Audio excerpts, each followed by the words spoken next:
नमस्कार, predictive astrology में आपका स्वागत है। आज हम एक बहुत ही इम्पोर्टेंट टॉपिक पे बात करेंगे जो सबके जी का जंजाल बना हुआ है। तकरीबन हर 10 में से मिनिमम टू मिनिमम 1 कपल इसी उलझन में फंसा हुआ है और सालों साल फंसे रहते हैं। पूरी जवानी निकल जाती है लेकिन सॉल्यूशन नहीं मिलता।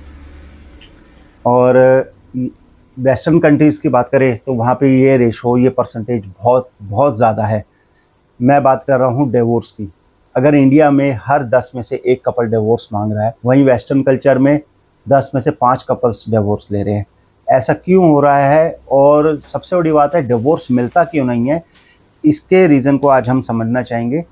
और वैसे तो ये एक एस्ट्रोलॉजिकल चैनल है, बट फिर भी मुझे लगा कहीं ना कहीं हमें इस बात पे चर्चा करनी चाहिए एस्ट्रोलॉजिकली, साइंटिफिकली, और हमारा जो लॉ है उसको अकॉर्डिंग कि कानून क्या कहता है, किस तरीके से हमें डिवोर्स मिलेगा या नहीं मिलेगा। तो आज हमने बहुत स्पेशल गेस्ट्स को बुला रखा है जो इस विषय के विशेषज्ञ हैं, जिनको सालों का एक्सपीरियंस है, जिन्होंने बहुत सारे केसेस देखे हैं और उन सही प्रेडिक्ट भी करा है या सही सलाह दी है कि इस तरह से आपको डिवोर्स मिल सकता है। तो उसके बारे में हम जानेंगे। तो आज के हमारे जो सबसे पहले चीफ गेस्ट हैं, मैं उनको इन्वाइट करना चाहूँगा। ये है मिस्टर ज्योतिष शिरोमणि, ज्योतिष के कलंक। इनसे हम वेट करेंगे और जानेंगे कि क्यों एस्ट्रोलॉजर सही से प्रेडिक्शन नहीं दे पाते हैं, क्या रीज़न है। इनको मैं एक हॉरोस्कोप दूंगा जो हमारे व्यूअर्स ने हमें भेजा है। उनकी परेशानी है, वो 10 साल के करीब हो गए हैं उनको कोर्ट केस करते हुए, डिवोर्स का केस लड़ते हुए, लेकिन डिवोर्स नहीं मिल पा रहा है। तो मोस्ट वेलकम है ज्योतिष शिरोमणि श्री ज्योतिष के कलंक जी। मैंने दोनों कुंडलियाँ देखी है और इसका गहन विश्लेषण किया है मैंने, और ये साफ साफ मुझे दिखाई दे रहा है कि इनका मंगल भारी है। ये जो आपके व्यूअर है जिन्होंने आपको अपनी विपत्ति भेजी है, इनको मैं कहना चाहूँगा मंगल, इतना बड़ा मंगल दोष है इनकी कुंडली में जिन्होंने इनके वैवाहिक जीवन को तहस नहस कर दिया है और इनको ये राहत नहीं देने वाला जल्दी से। इसके लिए आपको मंगल को शांत करना बहुत ज़रूरी है। मंगल की विशेष पूजा होगी, कम से कम 101 ब्राह्मण इसमें आएंगे जो हवन करेंगे, मंत्र जाप करेंगे और मंगल ग्रह का दान करना होगा। शिरोमणि जी, बिल्कुल बिल्कुल मैं मानता हूँ आपको सालों का, वर्षों का अनुभव है। आप 1000 से ज़्यादा कुंडलियाँ डेली देखते हैं, तो नो डाउट आप जो कह रहे होंगे वो सही होगा। इनका मंगल भारी है, जब तक उसका उपाय नहीं करेंगे इनको आराम नहीं मिलेगा। लेकिन मेरी आपसे प्रार्थना है कि प्लीज़ आप समय बताएं किस समय पे डिवोर्स संभव है, ताकि हमारे व्यूअर्स को कुछ राहत मिले, कुछ ये चैन की सांस ले पाए। तो क्योंकि आपकी बात ठीक है, लेकिन मैं ये कहना चाह रहा हूँ, क्या मंगल देवता खाली बैठे हैं? क्या वो ऐसे दूरबीन बाइस्कोप लगाए देख रहे हैं कि हाँ, ये बंदा जब तक मेरी पूजा नहीं कराएगा, मेरा दान नहीं करेगा, हवन नहीं कराएगा मेरे लिए, तब तक मैं इसको डिवोर्स दिलाऊंगा ही नहीं। साला मर जाए ना, इसकी रीमैरिज होगी और मतलब इसकी ज़िंदगी झंड रहेगी। प्रणाम गुरुदेव, प्रणाम। क्यों आपने 1000 बातें बता दी कि मंगल भारी है, ये कराना पड़ेगा, वो कराना पड़ेगा, लेकिन आपने एक भी बार ये नहीं बताया कि डिवोर्स होने की संभावना कब है या डिवोर्स कब होगा। तो गुरुदेव जयराम जी की, जो हमारे ज्योतिष महाराज थे, ज्योतिष शिरोमणि जी, जिनका नाम था ज्योतिष के कलंक, ये तो हमें कोई उपाय दे नहीं पाए, यानी हमें प्रेडिक्ट करके नहीं बता पाए कि डिवोर्स कब होगा। तो उसके लिए मैं माफ़ी चाहूँगा। पर आप मायूस मत होइए, हमारे पास और भी विशेषज्ञ हैं जो इस पर सटीक रोशनी डालेंगे। वीडियो को देखते रहिए, लाइक कीजिए, सब्सक्राइब कीजिए। अब हम थोड़ी साइंटिफिक बात करेंगे। क्या साइंटिफिक रीजंस हो सकते हैं जिसकी वजह से डिवोर्स होता है, या उसका कोई ट्रीटमेंट है क्या हमारे पास आज की डेट में?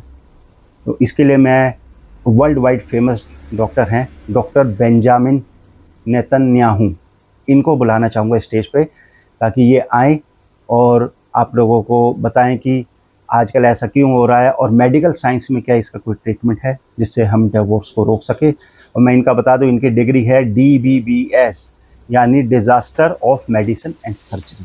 वेलकम है डॉक्टर बेंजामिन नेतन्याहू। डॉक्टर साहब, आपने हमारे व्यूअर की परेशानी सुनी, देखी, जानी, और आपका क्या कहना है इसके बारे में? क्या मेडिकल साइंस में इसके लिए कोई सॉल्यूशन है।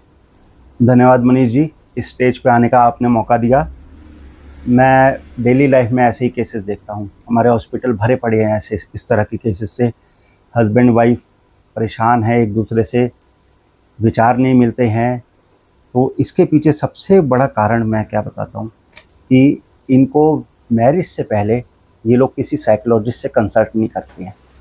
साइकोलॉजिस्ट से या किसी साइकेट्रिस्ट से कंसल्टेशन बहुत इम्पोर्टेंट होती है, ताकि आप जान सके कि जो दो लोग एक जीवन में बंधने जा रहे हैं, जिन्होंने सारी ज़िंदगी साथ निभाना है, क्या उनकी कंपैटिबिलिटी है कि नहीं। यहाँ मैं एस्ट्रोलॉजी के लिए बात नहीं करूँगा, हम डॉक्टर्स हैं, हम प्योरली साइंटिफिक बात करेंगे, सटीक बात करेंगे, और मैं उसका आपको सॉल्यूशन बताऊँगा कि क्या होता है। और हमारे हॉस्पिटल में ऐसे सॉल्यूशंस हुए हैं। जी हाँ, 10 में से 7 केसेस ऐसे हुए हैं जिन लोगों ने डिवोर्स पिटीशन वापस ले ली है और दोबारा एक साथ अच्छी लाइफ जीना शुरू कर दिया है। तो सबसे पहले तो मैं आपके ये जो व्यूअर्स हैं इनको कहूँगा, कोशिश करें नेक्स्ट वीक में ये हमारे हॉस्पिटल आएँ, जहाँ पे हमारे पास बेस्ट साइकेट्रिस्ट की टीम है, जिसको कहूँगा वर्ल्ड में जो बेस्ट साइकेट्रिस्ट है ना वो हमारे हॉस्पिटल में है। तो आप वहाँ आए, हस्बैंड वाइफ दोनों आए, दोनों का साइकोलॉजिकल एनालिसिस किया जाएगा, जिसके बेसिस पे हम आगे बता पाएंगे कि आपकी कंपैटिबिलिटी है कि नहीं है। साइकेट्रिस्ट, लेकिन डॉक्टर साहब ये दोनों तो वेल एजुकेटेड कपल्स हैं, आप क्या बात कर रहे हैं कि इनको साइकेट्रिस्ट की ज़रूरत है या साइकोलॉजिकल ट्रीटमेंट की ज़रूरत है। कई बार ऐसा होता है कि दिमाग की कोई एक नस दब जाने की वजह से लोग इस तरह का बिहेव करने लगते हैं, वो उग्र हो जाते हैं, चिड़चिड़े स्वभाव के हो जाते हैं और छोटी से छोटी बात पे तुनक पड़ते हैं। ये अक्सर देखा गया है। डॉक्टर साहब, तो क्या दोनों कपल के दिमाग की नस एक साथ ही दब जाती है कि दोनों एक साथ लड़ने लगते हैं? कमाल की बात कर दी आपने। दूसरा एक सबसे बड़ा कारण है, जैसे इनकी शादी को 10 साल हो गए हैं और अभी तक बच्चे नहीं हैं, तो ये भी एक बहुत बड़ा कारण होता है पति पत्नी में मनमुटाव का, कि एक दूसरे तक कितनी देर कोई किसी की शक्ल देखेगा। कम से कम एक बालक घर में आ जाता है तो खुशी की लहर दौड़ पड़ती है, दोनों लोगों को काम मिल जाता है, क्योंकि एक बच्चे को संभालने के लिए 2 लोग भी कम पड़ जाते हैं और वो वहाँ बिज़ी हो जाते हैं। तो उसके लिए हमारे हॉस्पिटल में बहुत ही वर्ल्ड क्लास बेस्ट फैसिलिटी से लैस IVF सेंटर्स हैं। हमारे यहाँ ऐसे कपल्स आते हैं जो सालों साल झगड़ते रहते हैं, और जब हमारे पास आते हैं तो वो खुशी खुशी आते हैं। कुछ ही टाइम बाद उनके घर में किलकारियाँ गूंज रही होती है और वो जो झगड़े वाला इन्वायरमेंट है वो दूर हो जाता है। और सबसे बड़ी बात, जब दोनों के बीच कोई फिजिकल रिलेशन ही नहीं है तो बच्चा होने का तो सवाल ही नहीं पैदा होता। आप कैसी बातें कर रहे हैं? अरे मनीष जी, मैंने कहा ना, आप हमारा काम हम पे छोड़ दें। आप ना बताए कि कौन पागल है कौन नहीं है, किसको साइकेट्रिस्ट की ज़रूरत है किसको नहीं है, ये हम डिसाइड करेंगे। दूसरा, हमारी IVF लैब्स जो है लेटेस्ट टेक्नोलॉजी से लैस है, बिना टच करे भी बच्चा हो सकता है, और ऐसा हुआ है, ऐसा होता है, और हम ऐसा कराते हैं। जिन हस्बैंड वाइफ के बीच में बिल्कुल भी कंपैटिबिलिटी नहीं है, बोलचाल नहीं है, एक दूसरे को देखना भी नहीं पसंद करते, ऐसे लोग भी हमारे यहाँ आते हैं और वो पेरेंट्स बनते हैं। खैर, शो में आने के लिए आपका बहुत बहुत धन्यवाद डॉक्टर साहब। अब बेटर है आप भी चलते बनिए। जय श्री राम। खैर, आप निराश ना होए, मैं जानता हूँ कि अभी तक हमें कोई सॉल्यूशन नहीं मिला है। महान एस्ट्रोलॉजर श्री ज्योतिष के कलंक जी आए स्टेज पे, लेकिन वो भी हमें नहीं बता पाए कि डिवोर्स कब मिलेगा, कैसे मिलेगा। वर्ल्ड क्लास MD डॉक्टर्स हमारे पास आए, वो भी इस बात का सॉल्यूशन नहीं दे पाए कि डिवोर्स का कारण क्या है, एग्जैक्ट कारण वो भी नहीं बता पाए। अब मैं तीसरे विशेषज्ञ को बुलाना चाहूँगा, और डेफिनेटली मुझे पूरा यकीन है कि ये ज़रूर बताएंगे, क्योंकि ये है, चलिए इनका नाम मैं बता देता हूँ, आप चौंकेंगे ज़रूर, क्योंकि इनका नाम बहुत फेमस है, लेकिन बहुत कम लोगों इनसे मिले हुए हैं, और हमारे चैनल को भी तकरीबन 2 से ढाई साल लग गए इनसे कांटेक्ट करने में। और इनका नाम है सिर्फ बर्फ़ मिला के पी ले बाबा। जी हाँ, हिमालय में ये रहे हैं, तकरीबन 45 साल इन्होंने तपस्या करी है, बर्फ़ के अंदर बैठ के हिमालय की ठंडी हवाओं में, और पता नहीं कितनी कितनी सिद्धियाँ इनको प्राप्त है। 45 वर्षों तक कंटिन्यूस तपस्या में बैठने के बाद जब इनकी नींद खुली तो ये पब्लिकली आए हैं, इन्होंने लोगों को अपने दर्शन दिए, और बड़ी मुश्किल से हमें 5 से 7 मिनट का समय दिया है। तो वेलकम है बाबा जी का। सीधी बर्फ़ मिला के पी ले बाबा। आशीष आशीष। सबसे पहले तो मनीष जी धन्यवाद कि आपने हमें अपनी शो पे बुलाया। वैसे तो हम इस तरह के कार्यक्रम में नहीं आते हैं, पर मैंने देखा कि आपका जो नियत है, जो मुद्दा है, वो आम जनता के लिए लाभकारी है, इसलिए मैं इस शो में आने के लिए तैयार हुआ। मेरी छठी इंद्री से देख के मैं इस बालक की कुंडली के बारे में बता सकता हूँ।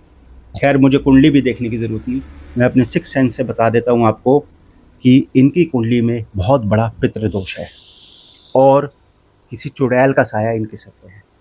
जब तक पितृदोष का निवारण नहीं होगा और इस चुड़ैल को इनके दिमाग से भगाया नहीं जाएगा, इनके दाम्पत्य जीवन में सुख और शांति आ ही नहीं सकती है। अच्छा, अगर आपको ये डर है, ये डर सता रहा है कि वो गायब हो गई और इल्ज़ाम इस लड़के पे आ जाएगा, तो उसका भी तरीका है। आप बताएं किस तरह लड़की को मरवाना है। कार एक्सीडेंट करा दें, या ट्रक से, या बस से, या वो खुद ही जहर खा ले। सारी तांत्रिक विद्याएं हमारे पास हैं और हमें कहीं नहीं जाना पड़ेगा। ना भूल जाइए किसी को सुपारी देनी है, ये करना है, ये हमारा काम नहीं है। हम सीधा भगवान से जुड़े हुए हैं, तंत्र विद्या के माहिर हैं। ओम भट्ट स्वाहा, सिर्फ एक मंत्र को हमने पूर्ण कर देना है और लड़की गायब। मतलब डिवोर्स कब होगा बाबा जी, ये बताइए ना। ये कर दूंगा, लड़की को सेब बना दूंगा, संतरा बना दूंगा, ट्रक से कुचलवा दूंगा, कार से मरवा दूंगा, मतलब कुछ भी।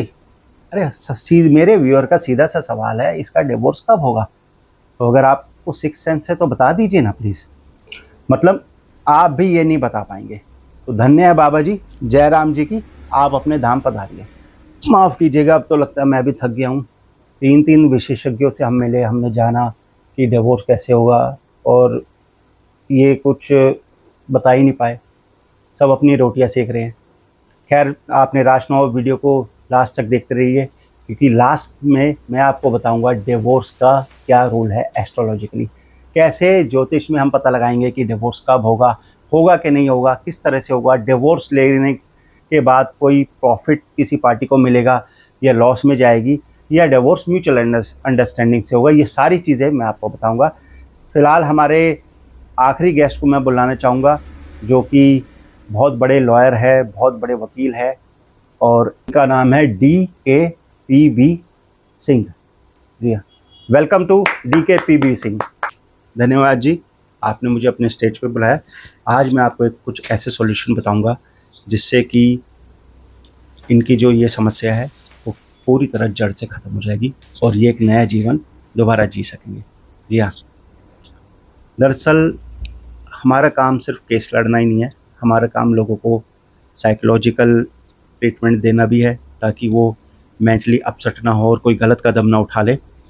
और दूसरा, इस तरह की समस्याएं अक्सर बढ़ती जा रही है क्योंकि वेस्टर्न कल्चर आ गया है, खर्चे लोगों के बड़े हैं, एक्सपेक्टेशंस ज़्यादा हैं और सहनशीलता बहुत कम है। तो इसमें कुछ खास नहीं है। अभी तक 10 सालों में तकरीबन ये 10 लाख रुपए खर्च कर चुके हैं। तो मैं आपके व्यूअर्स को लूटूंगा नहीं, क्योंकि हम कोई लुटेरे नहीं हैं। ये सिर्फ 5 लाख रुपए मुझे दे दें और ये मेरी गारंटी है कि 1.5 साल के अंदर मैं इनका डिवोर्स करा के दूंगा, वो भी मिनिमम एल्यूमिनी दिए। और यही नहीं, हमारा काम है देश को, जनता को सशक्त करना। आज ये केस लेके आए हैं, कल को जब इनका बच्चा बड़ा हो जाएगा तो वो भी इनके साथ आएगा। तो सोचिए ना कितना अच्छा होगा। आज ये अपनी मुसीबत से परेशान हो रहे हैं, लेकिन जब इनके बेटे की मैरिड लाइफ में कोई दिक्कत आएगी या किसी तरह की वो परेशानी में फंसेगा तो वो डरेगा नहीं, क्योंकि वो बचपन से इनके साथ कोर्ट आ रहा है। उसको पता है वकील क्या होते हैं, कोर्ट क्या होती है, जज क्या होता है, कैसे इंसाफ मिलता है। और एक सच्चा वकील वही होता है जो अंत तक आपके साथ डटा रहे। आपका कोई रिश्तेदार, बीवी बच्चा आपका साथ देगा नहीं देगा, पर आपका वकील हमेशा आपके साथ खड़ा रहेगा। धन्यवाद। खैर, आपने देखा अक्सर ऐसा ही होता है, जब भी आप किसी मुसीबत में फंसते हैं तो हर कोई अपनी जेब गर्म करने की सोचता है और सॉल्यूशन देने की नहीं। बट ऐसा नहीं है। अगर आप ढूंढेंगे तो आपको ऐसे लोग भी मिलेंगे जो अपने काम को संजीदगी से करते हैं, ईमानदारी से करते हैं, और उनको खुद भी अच्छा लगता है रिसर्च करना, नए नए हॉरोस्कोप देखना, नई नई चीज़ें देखना और एक्यूरेट प्रेडिक्शन करना, यही उनकी लाइफ का मोटिव होता है, ताकि आप लोगों को वो सही हेल्प कर सके। तो चलिए जानते हैं कि डिवोर्स कैसे होता है। ये आप देख रहे हैं मैरिज के कम्बिनेशन क्या होते हैं, 2, 7 और 4। जी हाँ, जब भी आपके हॉरोस्कोप में 2nd हाउस, 7th हाउस और 11th हाउस एक्टिवेट होगा तो ये मैरिज का इंडिकेशन है, दोनों के हॉरोस्कोप में, लड़के और लड़की के। ऐसे ही डिवोर्स कब होगा, जब भी 1st हाउस, 6th हाउस और 10th हाउस ये एक्टिव हो जाएगा, तब डिवोर्स होगा।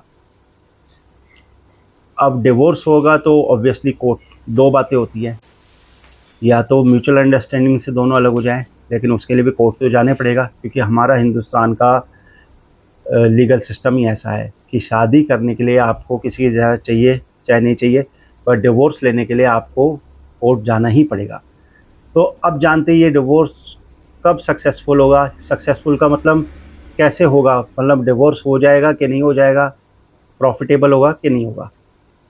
अगर जो आपका 1-6-10 कॉम्बिनेशन है, सिर्फ यही आ रहा है, तो इसका मतलब है पति पत्नी हो सकता है अलग रहने लगे, और इसका मतलब डिवोर्स ही नहीं हो सकता है, पति की कहीं ट्रांसफ़र हो जाए, कहीं दूर चला जाए काम धंधे की वजह से, तो वो एक साथ नहीं रहेंगे, तो भी ये अलगाव ही है।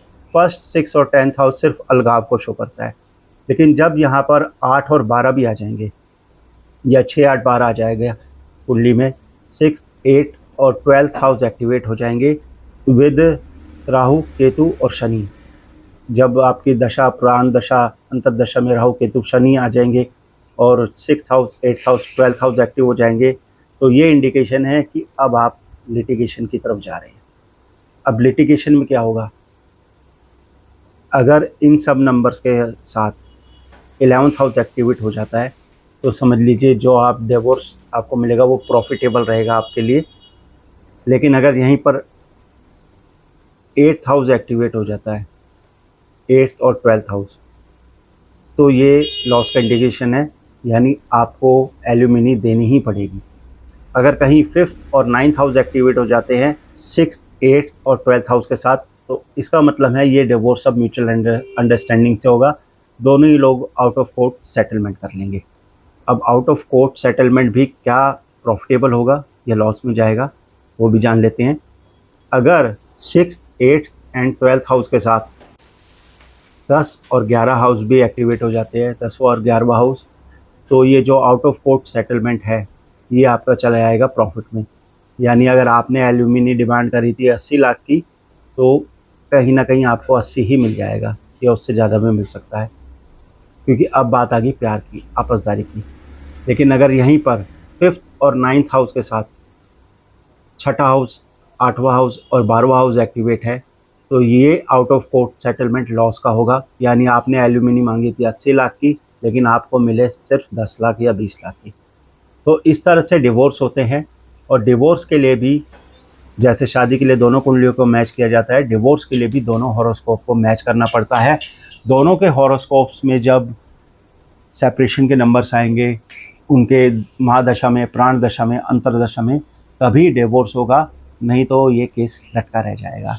कंप्लीट डिटेल्स के लिए प्लीज़ चैनल को लाइक करें, सब्सक्राइब करें, और आप मुझसे पर्सनली कांटेक्ट भी कर सकते हैं। धन्यवाद।